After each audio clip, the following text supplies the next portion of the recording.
Okay, the Taro 960 hexacopter is functionally complete. I still have to put the FPV system on and the OSD system. Obviously, the gimbal and camera aren't on yet, but just the FPV system is the only thing that's left, and so I'm going to wait on that and go ahead and start doing testing on it.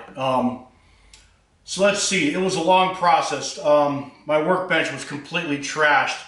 Part of the things, let's see some of the issues I ran into. On these little mounts where the ESCs mount on the bottom of the arms here, there was barely enough room to get zip ties in. I really didn't like the design.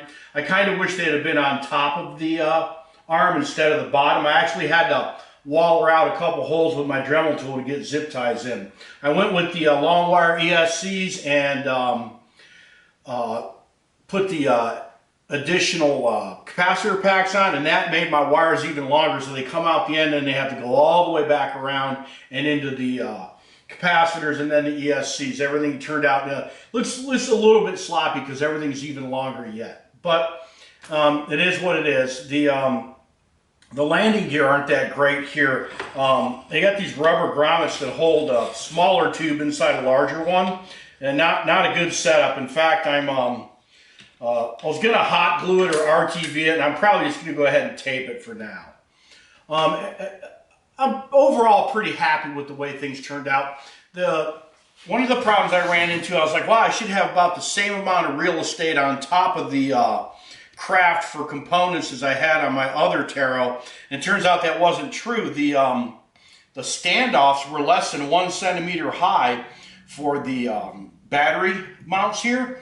And so anything underneath and in front and behind them wouldn't have fit. So I went ahead and I ordered some taller standoffs and raised them up a little so I could make some additional room for the PMU and the receiver and things like that. The 12-volt regulated power supply that's going to supply my gimbal and my FPV system fits snugly underneath one of the battery trays there, and I actually ordered an additional one to mount the nozzle on.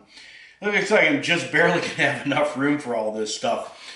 Otherwise than that, you know, I got everything soldered up too with my leads and additional leads on my batteries. Everything's ready to go. I need to hook it up and make sure the radio talks to the aircraft and the flight controller, and everything's good there. And I'm going to do some current testing on this and get it going and see what happens. Otherwise than that, pretty much that was it. It was my workbench was filthy. It was a long couple weeks there, but I got it all together and I'm ready for testing now. So let's see how that goes.